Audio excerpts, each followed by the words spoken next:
আপনারা যারা বাহিরে আছেন বা দোকানে আছেন তাদেরকে প্যান্ডেলে এসে বসে অল্প সময় দিন সম্পর্কে কিছু আলোচনা শোনার জন্য বিনীত আহ্বান জানাচ্ছি।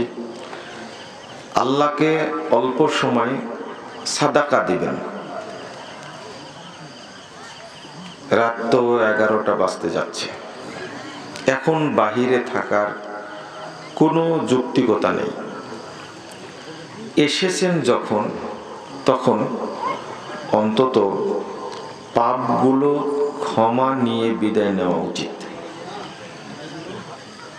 এখানে এমন কেউ আছেন যে বলতে পারবেন যে আমার আমুলনামায় যা পাপ ছিল গত রমজানে আল্লাহ আমাকে সব ক্ষমা করে দিয়েছেন?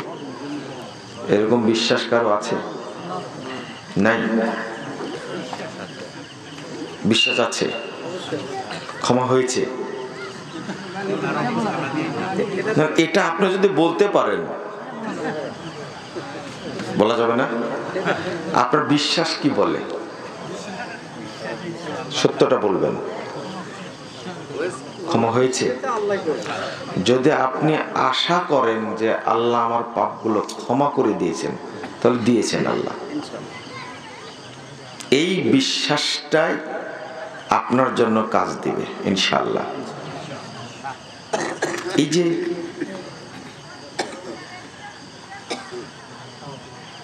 একজন সাহাবী মারা যাচ্ছেন, তো রাসূলুল্লাহ সাল্লাল্লাহু আলাইহি সাল্লাম জিজ্ঞেস করলেন, তোমার কেমন লাগছে? তো বলছেন যে মনে হচ্ছে আল্লাহ আমাকে মাফ করে দিয়েছেন, আবার মনে হচ্ছে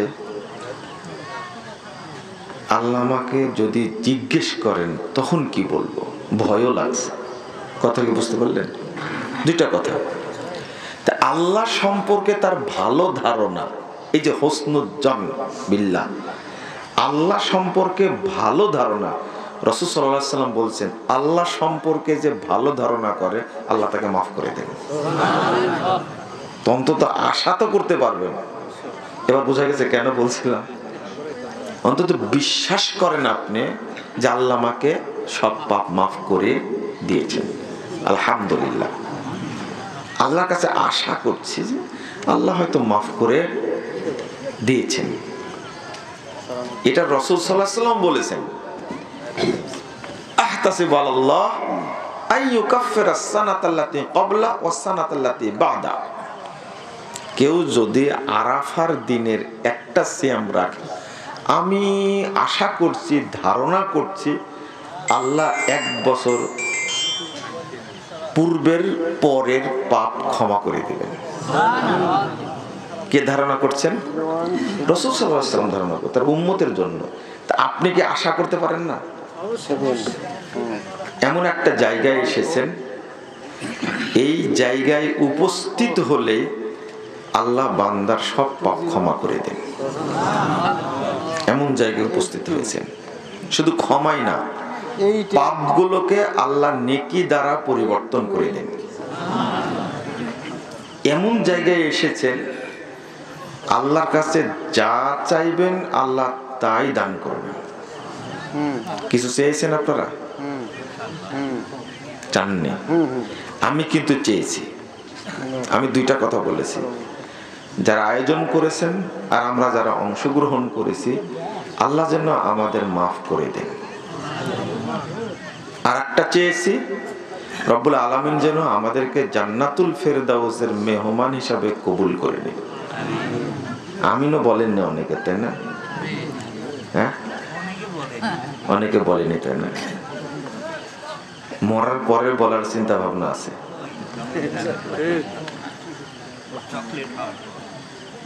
আপনারা অবস্থা বুঝতেন যদি গাজায় থাকতেন। কোথায়? কোন জায়গায়? গাজা ছিলেন? ফিলিস্তিন, তাই না? এই মুসলিমরা এখন মুনাফিকদের চিনতে পারলো। বাংলাদেশের মানুষ পারেনি অবশ্য। 1 নম্বর মুনাফিক হলো ইরান। কে? ইরান। এরা শিয়া, তো শিয়া রাফেজি, এরা হলো ইহুদি খ্রিস্টানদের চেয়েও খারাপ। এটা কিন্তু আহলে সুন্নাহ ওয়াল জামাতের আকীদা, এটা মনে রাখেন। এই ইরানি প্রতারণা করেছিল, হামাসকে বলেছে তুই আক্রমণ কর, আমরা পাশে আছি। 2 নম্বর মুনাফেক হলো হিজবুল্লাহ, আর 3 নম্বর টাটকা মুনাফেক হলো এরদোগান। চিনেন আপনারা? তুরস্কের প্রেসিডেন্ট চিনেন? আপনারা বলেছেন আপনাদের বাপ নাকি খলিফা। ও যে এই যে হুমকি ধামকি এটা সেটা বলে, ফিলিস্তিনের জন্য কিছু করেছে? কিচ্ছু করেনি। 1 নম্বর টাটকা মুনাফেক হলো এরদোগান, মানুষ হিসাবে মুনাফেক একটা। যদি এরা যদি বন্ধুই হবে, তাহলে যে প্রতিদিন মারছে, এই ফাঁস ফোঁস কিছু আছে? ইরানের প্রেসিডেন্ট এই মিথ্যুকটা বলছে যে ট্রাম্প যদি আক্রমণ করে ইরানের উপরে, তাহলে আমেরিকাকে আমরা দেখে নেব, ছিড়বে। বুঝেননি কথা? এটা যুদ্ধ তুমি লাগাই দিলে। শুধু তাই না, হামাসের প্রধানকে ইরানি হত্যা করেছে। ইসমাইল হানিয়াকে হত্যা করলো না? কোথায় মরলো? ইরানে মরেনি? কেন মরলো? হামাস প্রধান ইরানে মরলো কেন? আগে ইরানকে জবাব দিতে হবে, তোমার দেশে গেছে, মরলো কেন? গুপ্তচর দিয়ে মারাইছে তাকে। যতদিন, যেমন আপনারা একটা জিনিস জানেন, যতদিন ভারত সম্পর্কে আপনি পরিষ্কার ধারণা না রাখবেন, ততদিন বাংলাদেশ স্বাধীন হবে না। কথা যেমন এটা পরিষ্কার, তেমনি যতদিন আপনি এই শিয়া মিথ্যুক মুনাফিকদেরকে না চিনবেন, ততদিন ফিলিস্তিন স্বাধীন হবে না, ততদিন স্বাধীন হবে না, এটা মনে রাখবেন। দোয়া করে কে দে, চোখ ভিজায়া, দাড়ি ভিজায়া, কাপড় ভিজায় ফেলছেন, কিন্তু আপনি 1 নম্বর শিয়া, আপনার দোয়া কবুল হবে? কিভাবে আশা করেন আপনার দোয়া কবুল হবে? 24 ঘন্টা সৌদি আরবকে গালি দিচ্ছেন, দিচ্ছেন না? দিচ্ছেন তো গালি। যখন বলল ট্রাম্প যে গাজা থেকে সবাইকে কোথায় যেতে হবে, গাজায় কাউকে থাকতে দেবেন না, এদের কোথায় জায়গা করে দেবে বলছিল, মনে আছে? গাজায় এদেরকে থাকতে দেবে না, এদেরকে আফ্রিকায় পাঠা দেবে। বলেন তো, এরদোগান কোনো প্রতিবাদ করেছে? ইরান প্রতিবাদ করেছে? এখনো ট্রাম্প কোনো সিদ্ধান্ত নিতে পারেনি। কি জন্য?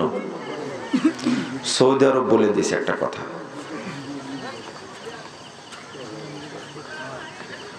আমরা হামাসকে বুঝতেও ভুল করেছি। কাকে? হামাস কারা? চিনেন তাদেরকে? সেদিন মিছিল করেছে না হামাস, গাজার লোক। হামাস তুমি কি? চলে যাও, যুদ্ধ বন্ধ করো। এতগুলো মানুষ মাঠে নামলো কেন? আজ থেকে 10 বছর 12 বছর আগে বক্তব্য বলেছি আমি, এদেরকে চিনেন না। আমরা চিনি না, আমরা সব শিয়াদের পক্ষে, তাই না? এরা কত খারাপ শিয়ারা। যখন সিরিয়ায় বিজয় আসবে, তখন হিজবুল্লাহ আর ইসরায়েল, ইরান সব এক হয়েছে, হয়ে কোথায় গেছে? এই সিরিয়া ঠেকানোর জন্য, সিরিয়ার সালাফিদের বিরুদ্ধে তার অবস্থান নেওয়ার জন্য যুদ্ধ বন্ধ করে দিয়েছে। কত বড় মুনাফিক চিন্তা করছেন আপনি? ভাবা যায়। এরপরেও আল্লাহ রাব্বুল আলামিন সিরিয়াকে বিজয় দান করেছেন, বলুন আলহামদুলিল্লাহ। ফিলিস্তিনেরও বিজয় আসবে ইনশাআল্লাহ। ওই দিন যেদিন শত্রু এবং মিত্র প্রকাশ পাবে, এরা অরিজিনাল শত্রু, এরা অরিজিনাল মুনাফিক, যেদিন প্রকাশ পাবে সেই দিন ফিলিস্তিন স্বাধীন হবে ইনশাআল্লাহ। 53 বছর পরে স্বাধীন হয়েছে সিরিয়া। কত বছর পরে? আর আপনাদের বাংলাদেশ কত বছর পরে হলো? কয় বছর পরে? প্রায় 18 বছর, প্রায় 18 বছর। আপনারা বলছিলেন ফখরুদ্দিনের নির্বাচনটা ছিল ফ্রেশ, তাই না? অথচ ফখরুদ্দিনের নির্বাচনটা ছিল ইতিহাসের সবচেয়ে খারাপ নির্বাচন। জানতে পেরেছিলেন তখন? একজন লোক বলেছিলেন, আমার মনে আছে কথাটা, দেখবেন নেটে পাওয়া যেতে পারে। MK আনোয়ার নামে একজন লোক ছিলেন, তিনি বলেছিলেন কথাটা, যেটা মুলা ঝুলানো রিঅ্যাকশন করে দিল, জানি জাতি মনে করলো কি ভালো। বাংলাদেশও বন্দী ছিল দীর্ঘদিন, তাই না? যে 5 আগস্টের আগে মারা গেছে, ও মনে করছে যে এই সরকারকে নামাতে পারবে না, 81 সাল পর্যন্ত যাবে মনে হয়। 41-এর ডবল বলবেন কত হবে? 82। আমরা বুঝতেই ভুল করেছে। ওরা ভুল করলে আমরা ভুল করব? বিষয়টা এইরকম ছিল, তাই না? কিন্তু 5 আগস্টের পরে কি মনে হলো? কি মনে হলো? যদিও এইরকম নষ্টামি, নোংরামি, ফালতু এইগুলোর মধ্যে আমরা নাই, কিন্তু দেশ তো আমাদের, তাই না? আপনি চুরি করবেন, আমি কিছুই বলবো না, তা তো হয় না, তাই না? যদিও জানি একদল আসে চুরি করে, কিছুদিন টিকে, আবার আর দল আসে ওরও কিছুদিন চুরি করবে, ঘটনা তো এরকম, তাই না? গতকালকে এক বিএনপি নেতা আমাকে বলছেন, নামটা বলেই দিলাম, বিএনপি নেতা বলছেন যে আমি যে রাজনীতি করি তাতে এত লজ্জা পাচ্ছি, আমার দলের লোকজন যে এত সাদাবাজি, এত দখলবাজি লিপ্ত হয়েছে, মুখ দেখাতে পারছি না। আল্লাহর কসম করে বলছি, গত রাত্রে আমার সামনে বসে একজন বড় নেতা এই কথা বলে চলে গেলেন, লজ্জায় মুখ দেখাতে পারছি না। তো ক্ষমতা তো পানি নিয়ে এখন না, তাই না? দখলবাজি শুরু করে দিয়েছেন। তো মুমিন যারা, অরিজিনাল কথা, মুমিন যারা, তারা এই সমস্ত তাগুতি শয়তানি ব্যবস্থাপনা এটা নিয়ে ভাবে না, চিন্তা করে না এটা। তো আল্লাহ একদিন মুক্ত করবেন ফিলিস্তিনকে ইনশাআল্লাহ, বলেন ইনশাআল্লাহ। এই ফিলিস্তিন থেকে ইহুদিদেরকে আল্লাহ অপদস্থ করবেন, নিশ্চিহ্ন করবেন ইনশাআল্লাহ। সময়ের ব্যাপার মাত্র। কার দোয়া কবুল হবে আল্লাহ জানি না। আল্লাহ তুমি যার দোয়া পছন্দ তার দোয়াই কবুল করো, এবং এই ইহুদিদেরকে, ইসরায়েলকে তুমি ধ্বংস করো। আমিন আমিন ইয়া রাব্বাল আলামিন। কথা কি বুঝতে পারছেন? এইটা খুব জরুরি। তবে হবে একদিন। সিরিয়াতে কত হাজার আলেমকে মারছে এই বাশার আল আসাদ, আপনাদের দুলা ভাই, চিনেন? আপনারা তো জানতেন না। এই বাশার আল আসাদ প্রায় 10,000 শুধু আলেম হত্যা করেছে। কথা বুঝতে পারলেন? আপনারা তো মিডিয়া তো দেখেননি। এই ইয়ামানে যে হামলা চালাচ্ছে সৌদি আরব, তাতেই তো আপনারা কান্নাকাটি করে একবারে ঝোল পড়ে যাচ্ছে, তাই না?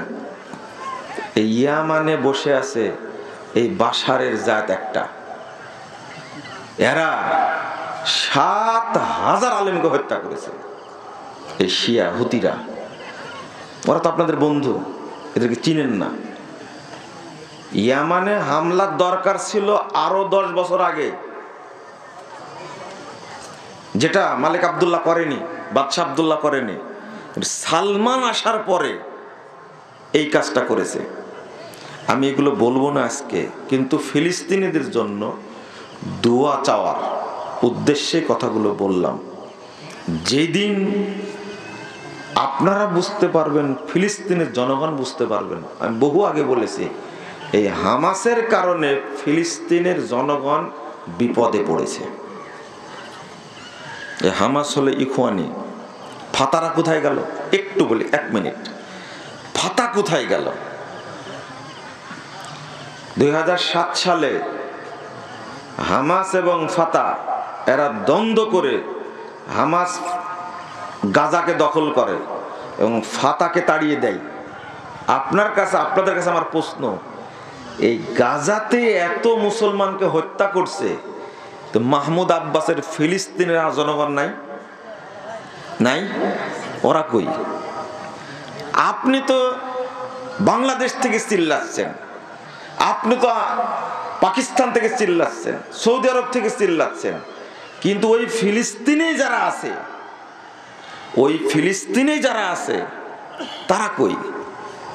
বুঝেননি মনে হয়, তাই না? বুঝেননি এখনো? শুধু গাজার লোক মরছে, ফিলিস্তিন আর মুসলমান নাই? তারা কিছু বলে না কেন? ফিলিস্তিনের প্রেসিডেন্ট কে? মাহমুদ আব্বাস, তাই না?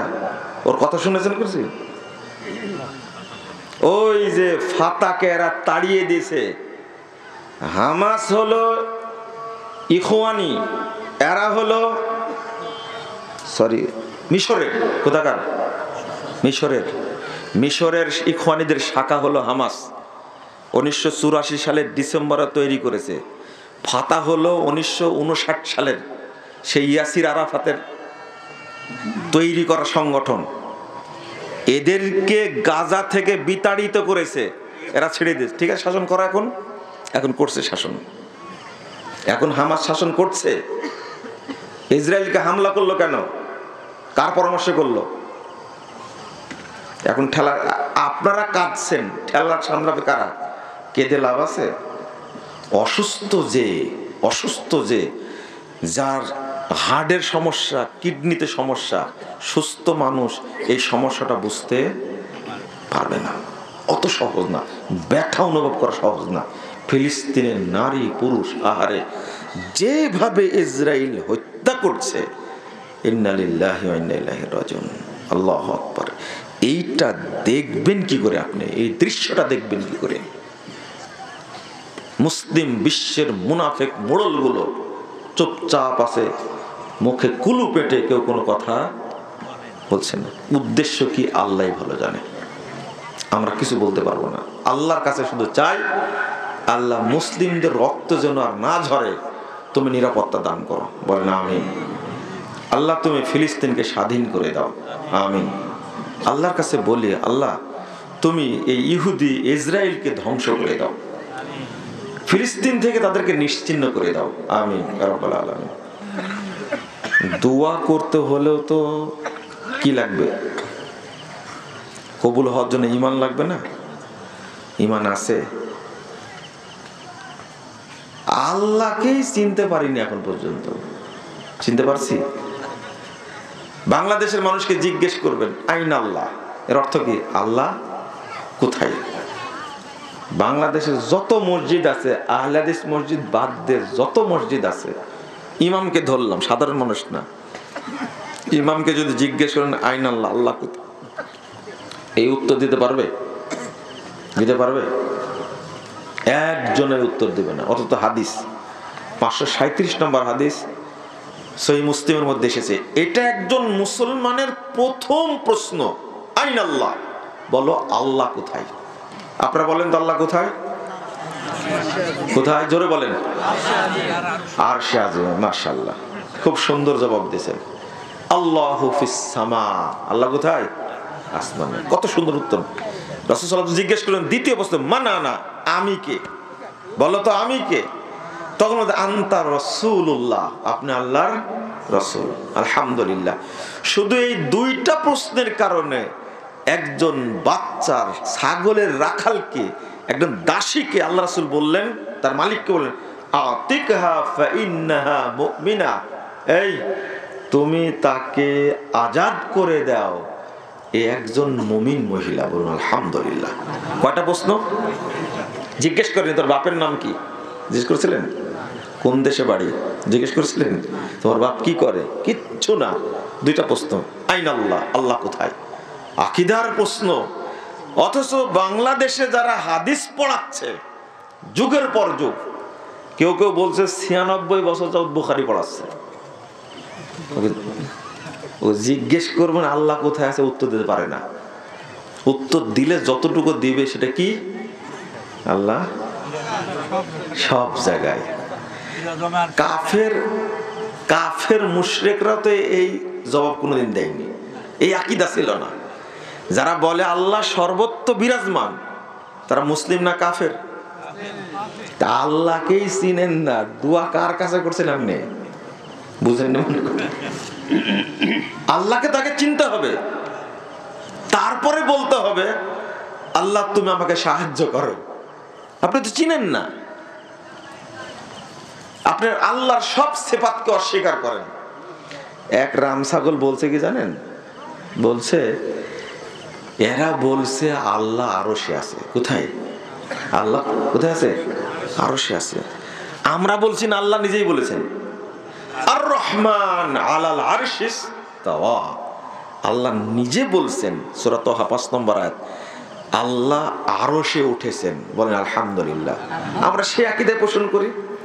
কিন্তু এই ব্যাকুব বলছে বিজ্ঞানের যে উৎকর্ষ অগ্রগতি, তাতে রকেট নিয়ে বিজ্ঞান যদি আরশ বরাবর চলে যায়, তাহলে তো বিজ্ঞানীরা আল্লাহকে গ্রেফতার করে ফেলবে। বুঝলেন না মনে হয় কথাটা, তাই না? কত বড় মুনাফিক, কত বড় কাফের বলেন তো দেখি। অথচ একজন মুফতি এই আকীদা পোষণ করছে। কারণ যারা বলে আল্লাহ আরশে আছেন, তাহলে তো আল্লাহকে গ্রেফতার করবে বিজ্ঞানীরা, তাই না? ধরে দুনিয়াতে নিয়ে চলে আসবে। তওবা তওবা, আস্তাগফিরুল্লাহ আস্তাগফিরুল্লাহ আস্তাগফিরুল্লাহ আস্তাগফিরুল্লাহ। আচ্ছা বলেন তো, বিজ্ঞানীরা এখন পর্যন্ত প্রথম আসমানের ধারে কাছে যেতে পেরেছে? কিন্তু আমার নবী পেরেছিলেন কিনা? গেছেন। দ্বিতীয় আসমানে গেছেন, তৃতীয় আসমানে গেছেন। যেখানে ফেরেশতারাও যেতে পারেনি সেখানে গেছেন কিনা? এদের লজ্জা শরম আছে বলেন তো? নবী সাল্লাল্লাহু আলাইহি ওয়াসাল্লামকে যখন জিবরিল আমিন নিয়ে গেলেন, প্রথম আসমানের দরজায় যখন টোকা দিলেন, তখন দারোয়ান বলছে মানান্তা, কে আপনি? তাহলে অনুমতি ছাড়াই ঢোকা যাবে, তাই না? অত সহজ? জিবরিল আমিন তাকেই জিজ্ঞেস করতে, কে? জানা জিবরিল। জিবরিল, ওমাম্মা তোমার সাথে কে? বলছে মুহাম্মদ সাল্লাল্লাহু আলাইহি সাল্লাম। তাকে কি নিয়ে আসার জন্য বলা হয়েছে? হ্যাঁ। তখন দরজা খুলে দিয়েছে। এরা প্রথম আসমান। এই পর্যন্ত তো বিজ্ঞানীরা এখন পর্যন্ত যেতে পারেনি। আল্লাহ আছেন কোথায়? সপ্তম আসমানের উপরে। জাহেলে মুরাক্কাব, এত বড় প্রতিবন্ধী, বুদ্ধি প্রতিবন্ধীরা, বুঝেন না? প্রতিবন্ধী বুঝেন তো? মানুষই প্রতিবন্ধী ওরা, যারা এই ধরনের কথা বলে। দেখেন আল্লাহ আরশে আছেন, এই আকীদা ভুল প্রমাণ করার জন্য কত বড় মিথ্যা কথা বলেছে, খেয়াল করেছেন? বলেন তো, এই ইমাম যদি কিয়ামত পর্যন্ত দোয়া করে আল্লাহর কাছে, যাবে দোয়া? দোয়া যাবে? তো সব ইমামের যে একই অবস্থা। আর আমরা তো হারামখোর, তাই না? হারাম খান না এরকম কেউ আছেন এখানে? যদি উদাহরণ দিই, হারামখোরের দোয়া কবুল হওয়া তো দূরের কথা, লা হাওলা ওয়ালা কুওয়াতা ইল্লা বিল্লাহ। হারামখোর আল্লাহকে বলতেই পারবে না আল্লাহ তুমি আমাকে সুস্থ করো, বলতে পারবে না। এটা একটা হাদিস বলি, থামেন একটু মনে রাখেন। ঠিক আছে, যাও। কি বলছিলাম? হারামখোরের দোয়া ইবাদত কবুল হয় কিনা একটা হাদিস শুনলে আপনি বুঝবেন, একটা মাত্র, বেশি না। 1510 নম্বর হাদিস, সহিহ মুসলিমের মধ্যে এসেছে। রাসূল সাল্লাল্লাহু আলাইহি ওয়াসাল্লাম বলছেন, ইন্নাল্লাহা তাইয়্যিব লা ইয়াকবালু ইল্লা তাইয়্যিবা। আল্লাহ পবিত্র, পবিত্র বস্তু ছাড়া তিনি কবুল করেন না। এক, সূরা ফাতির 10 নম্বর আয়াত আল্লাহ বলছেন, ইলাইহি ইয়াসআদুল কালিমুত তাইয়্যিব ওয়াল আমালুস সালিহ ইয়ারফাহু। আল্লাহর কাছে পৌঁছে যেটা, সেটা হলো পবিত্র কথা, এবং সৎ আমল যেটা, সেইটা আল্লাহর কাছে উঠে যায়। অসৎ আমল উঠবে? অপবিত্র কথা উঠবে না। তো রাসূল সাল্লাল্লাহু আলাইহি সাল্লাম বলছেন, মওকুফ সূত্রে হাদিসটা বর্ণিত হয়েছে, ইমাম আবু দাউদের একটা হাদিসের গ্রন্থ কিতাবুজ জুহুদ, এই বইয়ের 17 নম্বর সিরিয়ালে হাদিসটি এসেছে। বলছেন যে আসহাবা বানী ইসরাইল বালাউন ওয়াকাহাতুন, বানী ইসরাইলদের সময়ে দুর্ভিক্ষ এসেছিল, বিশাল মুসিবত এসেছিল। এই মুসিবতের কারণে বাহিরের মানুষ টিকতে পারছিল না। ফায়াখরুজুনা ইয়াজিজুন, বাহিরের লোকগুলো দৌড় দিয়ে পালায় যাচ্ছে মসজিদে, কোথায়? গির্জায় চলে যাচ্ছে। ফাওহাল্লাহু ইলা নাবিয়্যিম মিন আমবিয়াইহিম, রাসূল সাল্লাল্লাহু আলাইহি ওয়াসাল্লাম বলছেন, আল্লাহ তখন তাদের নবীর কাছে ওহী করলেন। ওহী করে আল্লাহ কি বলছেন? তাখরুজুনা ইলাস সাইদ, তোমরা পবিত্র জায়গায় দৌড়িয়ে যাচ্ছ, বিআবদানিন নাজিসা, অপবিত্র দেহ নিয়ে, অবিয়াদিন তাসফিকুনা বিহাদ দিবা, আর যে হাত নিয়ে যাচ্ছ, এই হাত দিয়ে তোমরা মানুষ হত্যা করেছো। ওয়া মালাতুম বুতুনাকুম মিনাল হারাম, আর তোমরা তো তোমাদের পেটকে হারাম খাদ্য দ্বারা পূর্ণ করেছো। কয়টা কথা বলেছেন? 3টা। এক, তোমরা দৌড় দিয়ে মসজিদে যাচ্ছ বাঁচার জন্য, কিন্তু শরীরটা কি? অপবিত্র, বিআবদানিন নাজিসা, অপবিত্র দেহ। আর যে হাত নিয়ে যাচ্ছ, হাতে রক্ত মাখা আছে, মানুষ হত্যা করেছো। ওয়া মালাতুম বুতুনাকুম মিনাল হারাম, আর তোমরা তোমাদের পেটকে হারাম খাদ্য দ্বারা কি করে রাখছো? পূর্ণ করে রাখছো। ইস্তাদ্দা আলাইকুম গাযাবি, মসজিদে গিয়ে দোয়া করছে বাঁচার জন্য। আল্লাহ বলছেন, বাহিরের চেয়ে এখন তোমাদের উপরে গজবটা আরো কঠিন হবে।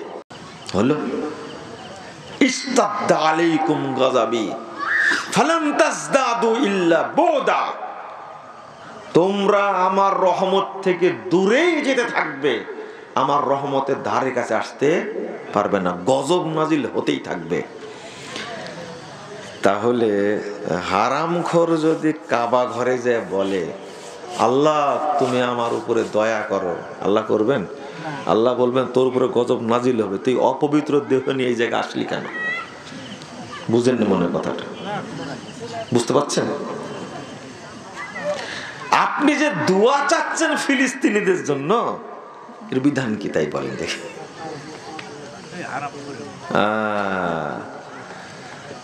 দোয়া পরে, আপনি আপনার এই অপবিত্র দেহ নিয়ে পেটের মধ্যে সুদ খাওয়া, ঘুষ খাওয়া, দুর্নীতি করা, আত্মসাৎ করা, প্রতারণা করা, টাকা খেয়ে পেটের ভুঁড়ি মোটা করেছেন, এই অপবিত্র দেহ নিয়ে আপনি মসজিদে ঢুকলেন কেন? এটা আল্লাহর প্রশ্ন, বুঝেননি? পৃথিবীর সর্বশ্রেষ্ঠ জায়গার নাম কি? মসজিদ, পবিত্র জায়গা। এখানে আপনি গেলেন কেন? বুঝেননি মনে হয় কথাটা, তাই না? আপনি গেলেন কেন? এটাই হলো বড় অপরাধ। আবার বলছেন, আল্লাহ তুমি আমাকে সাহায্য করো, অসুস্থ দয়া করো। আল্লাহ বলছেন তোর উপরে শাস্তি আরো বেশি নাজিল হবে। এক, এবার বলেন তো যে হারামখোরের জন্য আপনি দোয়া করতে পারবেন কিনা? হারামখোর তো পারলো না, তাই না?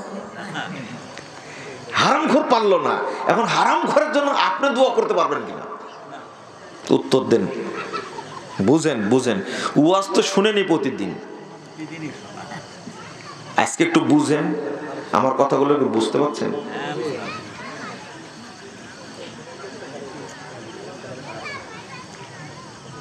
তো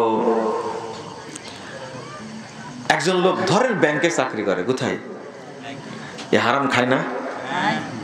24 ঘন্টাই খায়, খেতেই থাকে।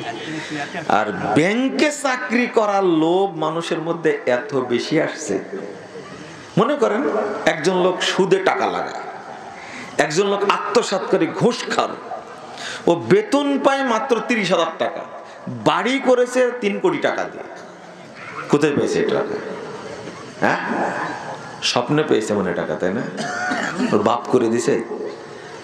ওর বাপ কেন, ওর 14 বাপকে বিক্রি করলে এত টাকা নাই। ওটা ঠিকই বাড়ি করে 3 কোটি টাকা দিয়ে, পেলো কোথায়? তাই না?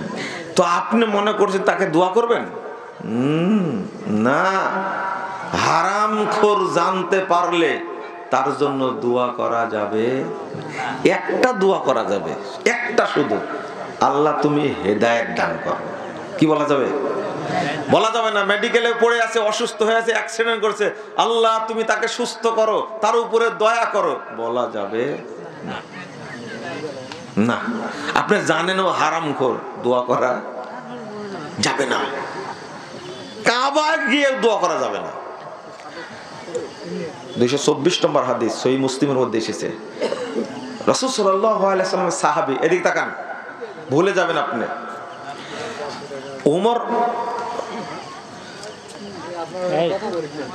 ওমর রাদিয়াল্লাহু আনহুর ছেলের নাম হলো আব্দুল্লাহ, কি, যাকে ইবনু ওমর বলি আমরা, তাই না? ওমর রাদিয়াল্লাহু আনহুর ছেলের নাম আব্দুল্লাহ। অনেক জ্ঞানী সাহাবী, আপসহীন সাহাবী একজন, যাকে হত্যা করেছে হাজ্জাজ বিন ইউসুফ, তরবারিতে বিষ মাখায় হত্যা করেছে তাকে। ইবনু ওমর রাদিয়াল্লাহু আনহু তার চাচা, অর্থাৎ ওমর রাদিয়াল্লাহু আনহুর সমসাময়িক ব্যক্তি নাম হলো ইবনু আমের। মনে থাকবে? মনে থাকবে না। তো ওমর রাদিয়াল্লাহু আনহুর সময়ের মানুষ ইবনু আমের অসুস্থ, আর ওমর রাদিয়াল্লাহু আনহুর ছেলে ইবনু ওমর আব্দুল্লাহ রাদিয়াল্লাহু আনহু তিনি দেখতে গেছেন তাকে। কাকে দেখতে গেছেন? ইবনু আমেরকে দেখতে গেছেন। যখন দেখতে গেছে অসুস্থ অবস্থায়, তখন তিনি বলছেন অসুস্থ, তিনি বলছেন ভাতিজা, এবার বুঝতে পারছেন না? ভাতিজা, আল্লাহ তাদুল্লাহ আলী, তুমি কি আমার জন্য একটু দোয়া করবে না? খেয়াল করেন, তুমি কি আমার জন্য একটু দোয়া করবে না? তখন ইবনু ওমর রাদিয়াল্লাহু আনহু বলছেন, একবারে ক্লিয়ার কাট কথা বলতেন ইবনু ওমর রাদিয়াল্লাহু আনহু, একবারে পরিষ্কার কথা বলতেন।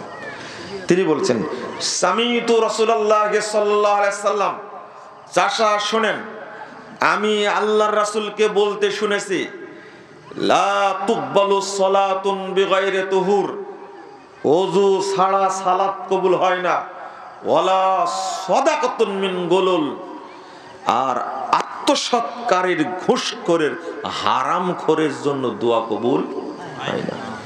ওয়া কুনতা ফিল বাসরা ওয়ালিয়া, আর আমার জানা আছে আপনি বাসরার গভর্নর ছিলেন, আপনার ব্যাপারে আত্মসাতের অভিযোগ আছে, আপনার জন্য দোয়া চলবে না।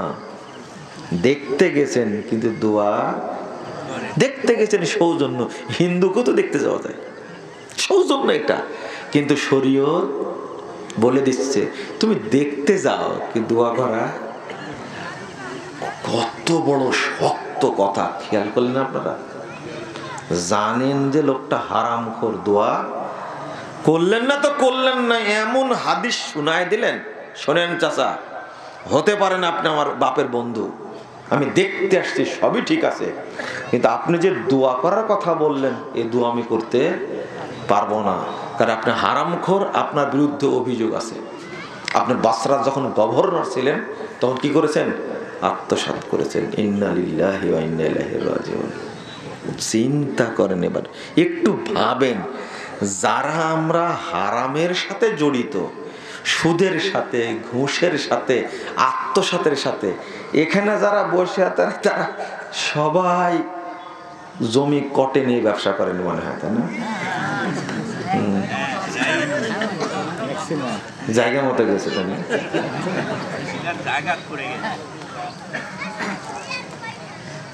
এই টুপি দিয়ে কাজ হবে না, বুঝেননি কথা? আমের গাছ বন্ধক দিয়েছে, 10 বছরের চুক্তিতে হাজি হজে দৌড়াচ্ছে। আমার কাছে দোয়া চাচ্ছে, চাচা দোয়া করবেন, এবার হজে যাচ্ছে। হজে যাচ্ছেন, বিশাল ব্যাপার তো দেখে। কখন প্রস্তুতি নিলেন? বাগান যাচ্ছিল, 10 বছরের চুক্তিতে দিয়ে দিছি। তাই নাকি? হ্যাঁ, আমাদের হজ বিমানবন্দরেও যাবে না, মক্কা তো দূরের কথা। কেন কেন? হারাম টাকা নিয়ে আপনি হজে যাচ্ছে, মানে ফলের বাগান বিক্রি করা যাবে 10 বছরের চুক্তিতে? না। সুন্নাহ হলো মুকুল না, গুটি না, যখন প্রায় পুষ্ট হয়ে যাবে ওই মুহূর্তে আপনি ফল বিক্রি করবেন। পুষ্ট তো দূরের কথা, পাতাই হয়নি, 10 বছর আগে বিক্রি করে দিয়েছে। বুঝেননি কথা? এটা হলো বাংলাদেশের ইসলাম। এইগুলো কথা বললে তো আপনারা রাগ করেন, তাই না? কথা কিছু কিছু স্পষ্ট যাচ্ছে, ক্লিয়ার যাচ্ছে না মহিলাদের প্যান্ডেলে। এখানে তো শোনা যাচ্ছে ভালো, ওখানে মাইকের দোষ। তুমি বলো, মাইকে ঠিক করতে বলেন। আপনারা যেভাবে মাথার উপরে মাইক সেট করেছিলেন তা তো নিচে নামাইছি, তাই না? এখন ভালো লাগে না? হ্যাঁ, যাবে। এখন জিজ্ঞেস করেন তো, বুঝছি। মহিলারা তো আমার ওয়াজ শুনেই না, আর শুনতেও পাচ্ছে না, দুইটাই ঠিক আছে। রাগ করে, আপনারা যেমন রাগ করেন। শোনেন, কবুলিয়া আলাদা জিনিস, কবুল হওয়ার জন্য কি আলাদা বিষয় একটা। যেমন ছোট্ট একটা উদাহরণ, এখানে বসে আছেন না, ইবাদত না এটা? আমি বক্তব্য দিচ্ছি, আপনারা শুনছেন, এটা তো ভালো কাজ, ভালো কাজ না? কিন্তু আপনার কি নাই? মনোযোগ নাই। কি নাই? মনোযোগ নাই। সবই ঠিক আছে, আপনি আসছেন, বসছেন, ওয়াজ শুনছেন, কিন্তু মনোযোগ নাই। আল্লাহ রাসূল সাল্লাল্লাহু আলাইহি ওয়াসাল্লাম বলেছেন, ইন্নাল্লাহ লা ইয়াকবালু দুআন মিন কলবিন গাফিলিন লাহিন। নিশ্চয় আল্লাহ অমনোযোগী, উদাসীন, অন্য মনস্ক অন্তরের ইবাদত কবুল করেন না। কোনো পাপ না, শুধু আপনার মনোযোগ নাই, তাই আল্লাহ কবুল। তাহলে এত হারাম খাওয়ার পরে কি কবুল হবে? জেনা করছেন, সুদ খাচ্ছেন, মদ খাচ্ছেন, ইয়াবা খাচ্ছেন, মিথ্যা কথা বলছেন, সি সি সি সি সি, গান বাজনা দেখছেন, ফেসবুকে উলঙ্গ মহিলা ছবি দেখছেন, সারাদিন ফেসবুক নিয়ে পড়ে আছেন, আপনি কবুল হওয়ার সম্ভাবনা আছে? এই কথাটা এখন পর্যন্ত মানুষকে বুঝাতে পারছি না আমি। বুঝেননি মনে কথাটা? এই কথাটাকে বুঝলেন আপনারা? কি বললাম বলেন তো? এখানে এসেছেন, এটা কি পাপের কাজ? না, ভালো কাজ। বক্তব্য শুনছেন, আমি বক্তব্য দিচ্ছি, ভালো কাজ না? নেকি হওয়ার কথা না? আপনার নেকি আল্লাহর কাছে কবুল হবে না যদি মনোযোগ না থাকে। তো মনোযোগ নাই, এটা এত বড় পাপ না তো? মনোযোগ নাই, এই জন্য যদি কবুল না হয়, তাহলে মিথ্যা কথা বলা মানুষ ইবাদত করলে কবুল হবে? জেনা করা মানুষ ইবাদত করলে কবুল হবে? বুঝেননি মনে হয়, তাই না? চুরি করা মানুষ, দুর্নীতি করা মানুষ যদি কেউ ইবাদত করে, কবুল হবে? এগুলো তো বড় বড় পাপ। চলেন, যে বিষয়টা বলতে চাচ্ছিলাম এই বিষয়টা নিয়ে আলোচনা করি। সেটা হলো, ইবলিস যেভাবে আমাদের সৎ আমল নষ্ট করে, মনে থাকবে, ইবলিসের কাজই হলো আপনি যে আমলটা করছেন এই আমলটাকে ও কি করবে? নষ্ট করে দেবে। মনে করেন, একটা উদাহরণ দিচ্ছি, আপনি ইতিকাফ করলেন, কি করলেন? ভালো ইবাদত না? ইতিকাফ করলেন, করার পরে নিয়ম হলো যখনই চাঁদ দেখা যাবে, সংবাদ পেয়েছেন, মাগরিবের পরে আপনি ইতিকাফ থেকে বেরিয়ে বাসায় চলে যাবেন, তাই না? এটা হলো সুন্নাহ। কিন্তু আপনি করলেন কি, এই যে ভাড়া করে রাখছেন, তো গ্রামের মানুষ ভাড়া করে রাখছে ইতিকাফ করার জন্য। তো ওই ঈদের দিনে মুসল্লিরা যাবে মসজিদে, তাকে বের করে তাকবীর দিতে দিতে কোথায় নিয়ে যাবে? ঈদগাহে নিয়ে যাবে। এইটা করলেন শয়তানি আমল। কার আমল? শয়তানি আমল। এইটা করার সাথে সাথে ইতিকাফ কি হয়ে গেল? বাতিল। নষ্ট কিসের বলেন? বাতিল হয়ে গেল। নষ্ট তো সারা জীবনই বললেন, বাতিল। ইতিকাফ কি? আল্লাহর ভাষা এটা। আল্লাহ বলছেন আতিউল্লাহ ওয়া আতিউর রাসূল ওয়ালা তুবতিলু আমালাকুম, তোমরা তোমাদের আমলগুলোকে বাতিল করো না। আল্লাহ এবং আল্লাহর রাসূলের আনুগত্য পর্যন্তই থাকো, শয়তানের আনুগত্য করতে যেও না, এটা সীমা। যখনই আল্লাহ এবং আল্লাহ রাসূলের আনুগত্যের বাহিরে, দলিলের বাহিরে গেলেন, তখন আমলটা কি হয়ে গেল? বাতিল হয়ে গেল। যেমন এটা হলো শয়তানের চক্রান্ত। কারণ এখন আপনার প্রশ্ন একটা আছে, সুন্দর প্রশ্ন, আহা ঈদের রাত্রিতে থাকবো, ইবাদত করব, মজাই আলাদা। ঈদ পড়ার পরে তারপরে বাড়ি যাব, মজাই আলাদা। এই যে আপনার ভিতরে যে মজাটা মনে হচ্ছে, এটা ইবলিস। এটা কি? আপনি বলবেন যে কি করে? আল্লাহ বলছেন, আমি বলবো কেন? ওয়াযায়্যানা লাহুমুশ শাইতান মা কানু ইয়ামালুন, ওরা যে আমলগুলো করে সেই আমলগুলো শয়তান সুন্দর করে তাদের ভিতরে প্রকাশ করে। সুন্দর লাগছে এটা, এই যে আমলটা সুন্দর। তো একজন আমাকে প্রশ্ন করছে গত কালকে মনে হয়, বলছে যে লেডিস হুজুরের ওয়াজ শোনা যাবে কি? আমি প্রথম শুনেছি লেডিস হুজুর।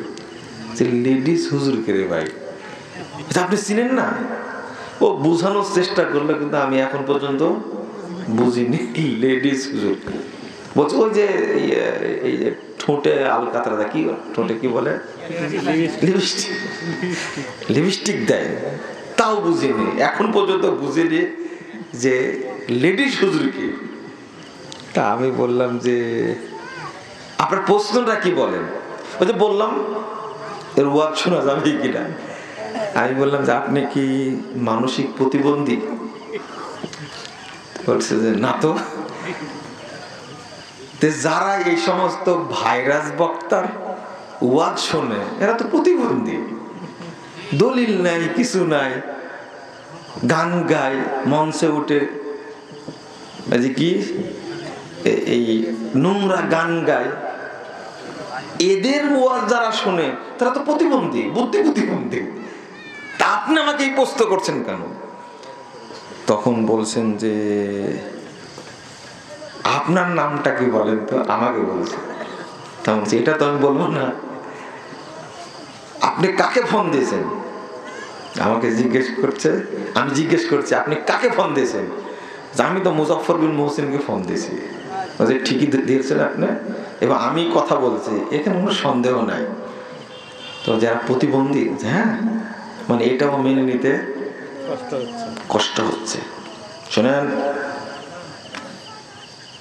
যারা এই ধরনের কথা শোনে, সে তারপরে বলছে কি জানেন, যে জন্য কথাটা শুরু হলো, আমি বলছি আচ্ছা আপনি এই যে এই মোনাজাত এত সুন্দর একটা ইবাদত, আপনি এটাকে বিদআত বলেন কেন? দেখেন এবার ওর কাছে কি সুন্দর, তাই না? এই সুন্দরটা কে বানাইছে বলেন তো দেখি? হ্যাঁ, দলিল।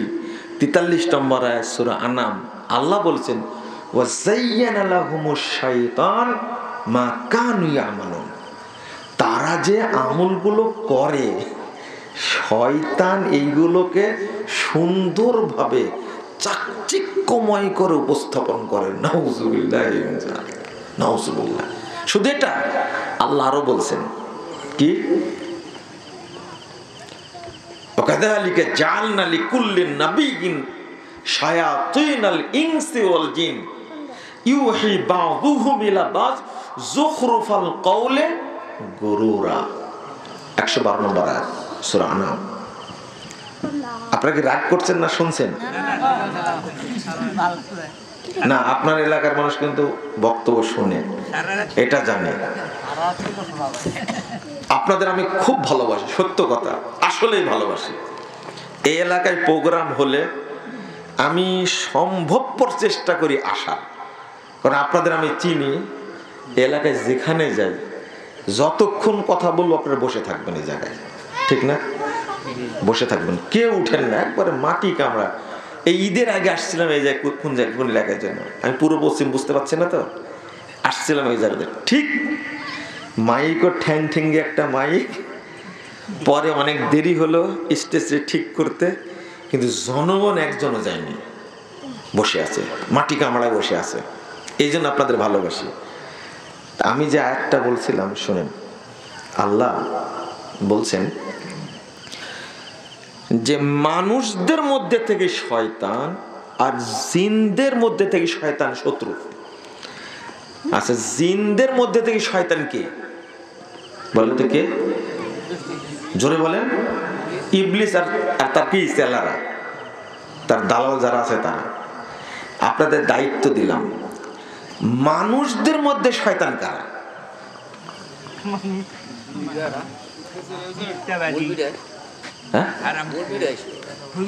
আপনার নাম কি? আপনার নাম কি? রফিকুল ইসলাম। বাড়ি কোথায়? দেখছেন এই সবগুলো শুনছে, এই যে লাইভ হচ্ছে দেখছেন, কতগুলো ক্যামেরা থাক, মাশাআল্লাহ। আপনাদের দায়িত্ব দিতে চাচ্ছিলাম যে এতদিন তো শুনেছেন জিনের মধ্যে শয়তান কে? ইবলিস। মানুষকে ধোঁকা দেয়, তাই না? এই মানুষ, এই ইবলিস শয়তান, জিন শয়তান থেকে বাঁচার জন্য কত দোয়া। আউযু বিল্লাহি মিনাশ শাইতানির রাজিম বলেন না? আউযু বিল্লাহিস সামিল আলিম মিন হামজিহি ওয়া নাফখিহি ওয়া নাফসি পড়েন না এটা? আউযু বিল্লাহিল আযীম ওয়া বিওয়াজহিল কারীম ওয়া সুলতানিল কাদিম মিনাশ শাইতানির রাজিম পড়েন না?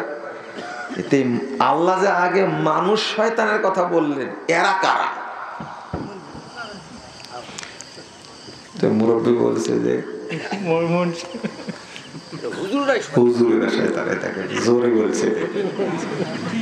শোনেন, একবারে কারেক্ট উত্তর হয়েছে, 100-এ 100, কোনো অপশন নাই। হাসবেন না, আমি ওইটা বলিনি, একটু পরে। আমার কথা রাগ করেন আপনারা? শোনেন, কতটা হাদিস নেবেন আপনি? এই মানুষের মধ্যে শয়তান যারা, তারা কারা? আল্লাহ বলছেন ইউহি বা'দুহুম ইলা বা'দ। এই জিন শয়তান আর মানুষ শয়তান এরা পরস্পরে ওহী করে, বার্তা আদান প্রদান করে। কি আদান প্রদান করে? যুখরুফাল কওল, সবচেয়ে মানে চাকচিক্যময় মনোমুগ্ধকর কথা আদান প্রদান করে। কি জন্য? গরুর ধোঁকা দেওয়ার জন্য। কি দেওয়ার জন্য? ধোঁকা দেওয়ার জন্য। এক বক্তা বলছে, যে ব্যক্তি স্ত্রীর নিচের ঠোঁটে চুমু দিবে ওই ব্যক্তির জন্য একটা কবুল উমরার নেকি হবে।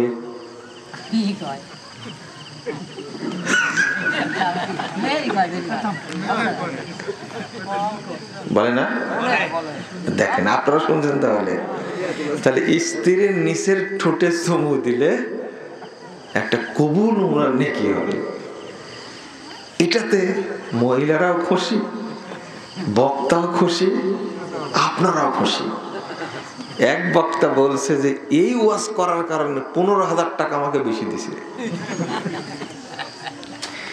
কিন্তু দাজ্জালের কি হবে বলেন দেখি? এই যে কথাটা বললো, খুশি মানুষকে করলো, এর কোনো দলিল আছে? এটাই শয়তান। এটাই কি? এই যে যার প্রমাণে কোনো জাল হাদিসও নাই। এখন আপনারা এই কথা বললে, একজন প্রশ্ন করেছে যে এক হুজুর বলছে স্ত্রীর চোখের দিকে তাকানো মাত্রই স্বামীর যত সগীরা গুনাহ সব মাফ হয়ে যায়। কে বলেছে? হুজুর বলেছে। তওবা তওবা তওবা। স্ত্রীর চোখের দিকে স্বামী দৃষ্টি দিলে সগীরা গুলা সব মাফ হয়ে যায়। তাহলে তো নামাজ পড়ার দরকার নাই। বলছে শুধু তাই না, শোনে শোনে আর একটা বলছে কি, যে স্বামী বা স্ত্রী কেউ আগে স্বামীর হাত যদি স্ত্রী ধরে বা স্ত্রীর হাত যদি স্বামী ধরে, জীবনের যত পাপ আছে সব ক্ষমা হয়ে যাবে। আমি বললাম যে দলিল? তো বলছে যে দলিল চাওয়ার জন্যই তো আপনাকে ফোন দিছি। বুঝলেন কথা? আমি কি বলেছি যে বক্তা যে হুজুর বলেছে তাকে জিজ্ঞেস করেন? তখন বলছে তাকে জিজ্ঞেস করলে তো দলিল দিতে পারবে না। আপনি দলিল দিতে পারবেন বলেই তো আমি প্রস্তাব করছি। আমি বললাম যে দলিল এই হুজুর শয়তানের তাজা দালাল একটা দালাল। এই মিথ্যা কথা কেউ বলে তো দেখে এইভাবে। তো আপনি বলেন, এই যে কথাগুলো বলছে মনোমুগ্ধকর কথা না? আকর্ষণীয় কথা না? আল্লাহ বলছেন যুখরুফাল কওল, সুন্দর সুন্দর কথা বলবে, মানুষ শুনে একবারে গলে যাবে মোমের মতো। কি জন্য বলবে? গরুর ধোঁকা দেওয়ার জন্য। এই ধোঁকায় পড়ে গেছে। বিমানে উঠেছি, এক লোক আমাকে চিনতে পেরে বলছে ঢাকা থেকে রাজশাহী আসছে। তো বলছে যে এই যে আপনারা বক্তব্য দেন, মানুষ বক্তব্য শুনে, তবলিগে গেছিলাম, কি সুন্দর সুন্দর কথা। আমি বললাম যে বলেন এক একটা শুনি। তো বলছে যে দেখেন, একটা কথা শুনে যে এত ভালো লেগেছে, আমি তারপর থেকে আমি খুব সচেতন। কি কথা? বলছে যে আমি শুনলাম যে ব্যক্তি সুন্নাহ অনুযায়ী বাথরুম সারবে, অর্ধেক কোরআন পড়ার সমান নেকি হবে তার। আমি বললাম যে বলেন কি? যে হ্যাঁ, এত সুন্দর কথা না বললে মানুষ শুনে, আপনি শুধু বলেন এইটা জাল ওইটা জাল, কিন্তু কথাটা কত সুন্দর দেখেন। আমি বললাম যে দলিল? দলিল তো আছেই। দলিল আছে বললে, এই যে আপনি বললেন এখন, এই দলিল যদি বের করতে না পারেন তাহলে আল্লাহর উপরে মিথ্যা অপবাদ দিলেন আপনি। কে বললো যে ঠিকভাবে বাথরুম সারলে কতটুকু নেকি হবে? অর্ধেক কোরআন পড়ার কি নেকি হবে? আরে সূরা ইখলাস পড়লে অর্ধেক নেকি হয় না, 3/1 নেকি হয়। ওদের বাথরুম সারলে নাকি তাও লাগাইছে ফজিলতটা কার সাথে খেয়াল করছেন আপনি? হ্যাঁ, কোরআনের সাথে লাগাইছে কথাটা। আপনার বিচার আগে হবে। আপনি কেন আমাকে কথাটা বললেন? দলিল দিবেন।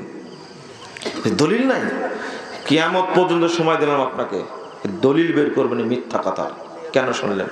ওই যে কত মনোমুগ্ধকর আকর্ষণীয় কথা, এমন ভাবে আকর্ষণ করেছে এই বোকার মনে আছে। বলছে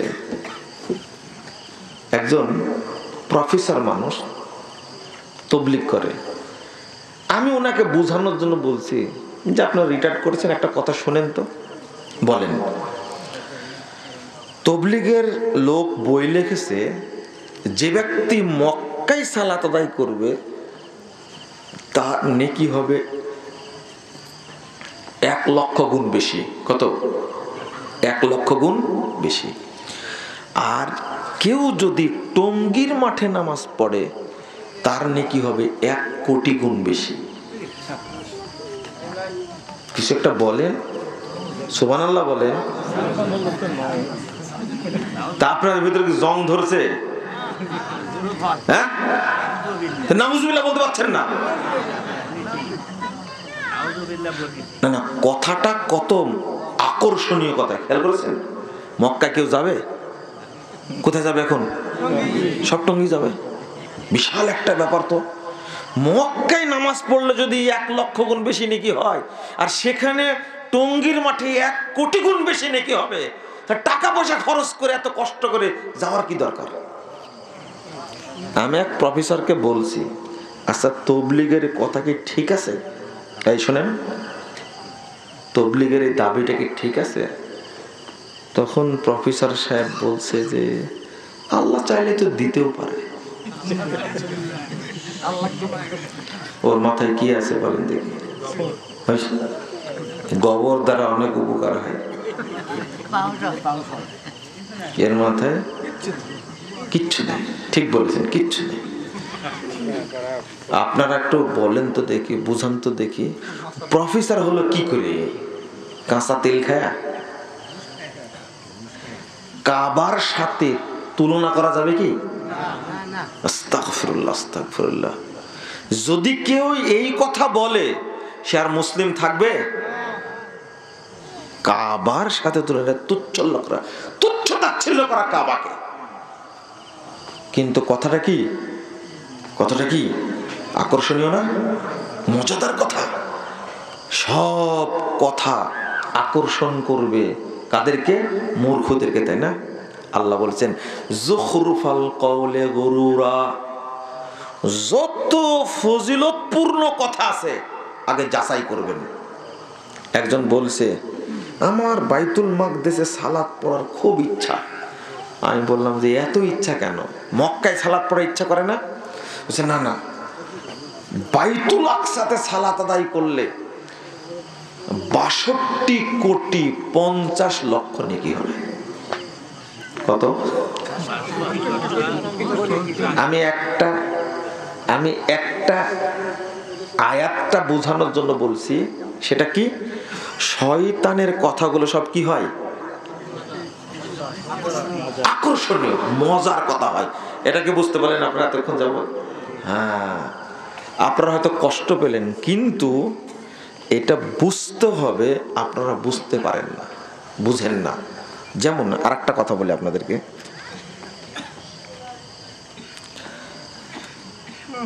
2033 নম্বর হাদিস সহিহ মুসলিমের মধ্যে এসেছে, খুব ভালো করে শুনেন। 2310 নম্বর হাদিস সহিহ বুখারীর মধ্যে খুলবেন। এই শয়তান মিথ্যা আমলগুলোর কি দিছে? জন্ম দিছে, আবিষ্কার করেছে। আর ওই আমলগুলো আমরা করছি।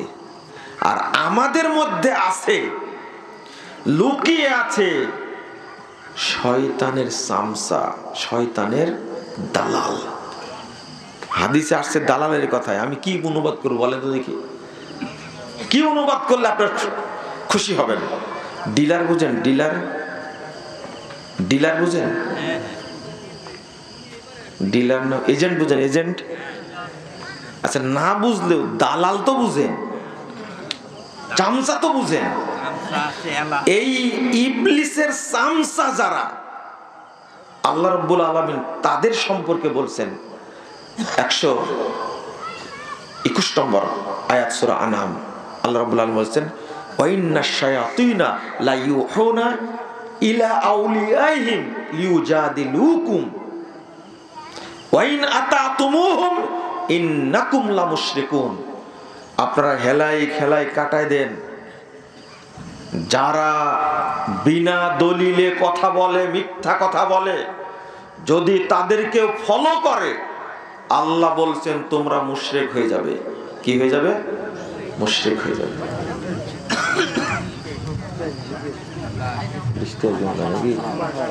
আচ্ছা, আমরা শেষ করে দিই।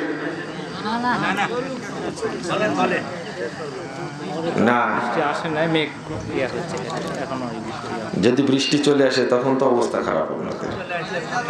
এই মেঘলা দিনে আপনারা যে এতগুলো মানুষ আসছেন, আলহামদুলিল্লাহ, তাতেই খুশি।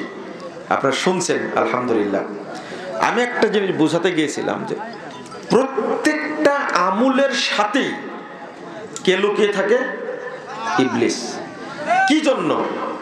আমলটা নষ্ট করবে, তাই আমল নষ্ট করবে এই জন্য আমাদের তাই হচ্ছে এখন সব আমলের সাথে ইবলিস একটা করে ডোজ লিখে দিছে। ছোট্ট উদাহরণ দিলে, যেমন আপনি তেলাওয়াত করবেন, কি করবেন? তেলাওয়াত করলেন, 1 পারা 2 পারা তেলাওয়াত করার পরে এখন বলছেন কি সাদাকাল্লাহুল আযীম, এটা কি বললেন? যা নেকি করেছিলেন সব কি হয়ে গেল? বাতিল। বাতিল। দুইটা পার্থক্য। সাদাকাল্লাহুল আযীম এটা বেদাতি দোয়া, আমি না। এটাকে বেদাত বলেছেন ইমাম ইবনে বাজ, বেদাত বলেছেন ইমাম মুহাম্মদ বিন সালেহ আল উসাইমিন, এটাকে বেদাত বলেছেন ইমাম আলবানী, একে বেদাত বলেছেন বিজ্ঞ আউলামা একরাম সব। আমি শুধু বেদাত বলছি। এইটা বললেন সব গেল, কিন্তু এইটা না পড়ে যদি হাদিসের দোয়া পড়তেন, সুবহানাকাল্লাহুম্মা ওয়া বিহামদিকা আশহাদু আল্লা ইলাহা ইল্লা আনতা আস্তাগফিরুকা ওয়া আতুবু ইলাইকা, এই দোয়া পড়লে আপনার যত নেকি হলো সব নেকিগুলোকে আল্লাহ সংরক্ষণ করতেন। পার্থক্যটাকে বুঝেছেন আপনি? একটা বললে নষ্ট হয়ে যাবে, আর একটা বললে যেটা সুন্নাহ, ওইটা বললে আল্লাহ সমস্ত নেকি কি করবেন? হেফাজত করবেন। কে বুঝে?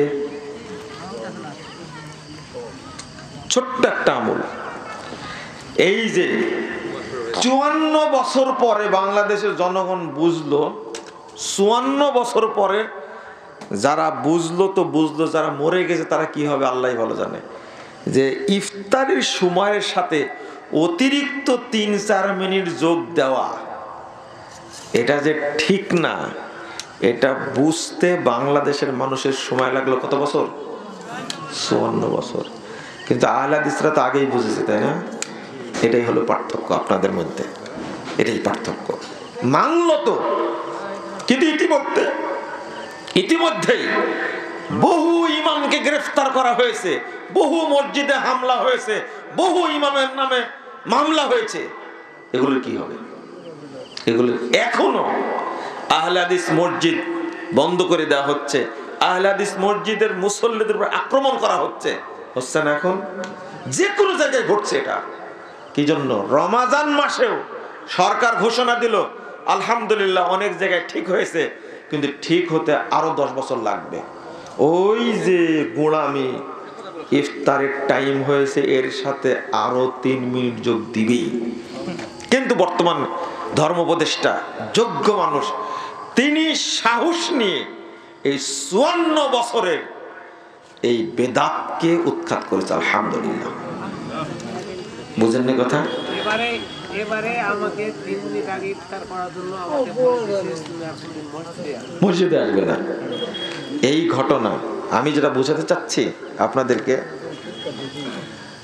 যদি সূর্য ডুবে যাচ্ছে এইরকম জানার পরে যদি 1 মিনিট ইচ্ছা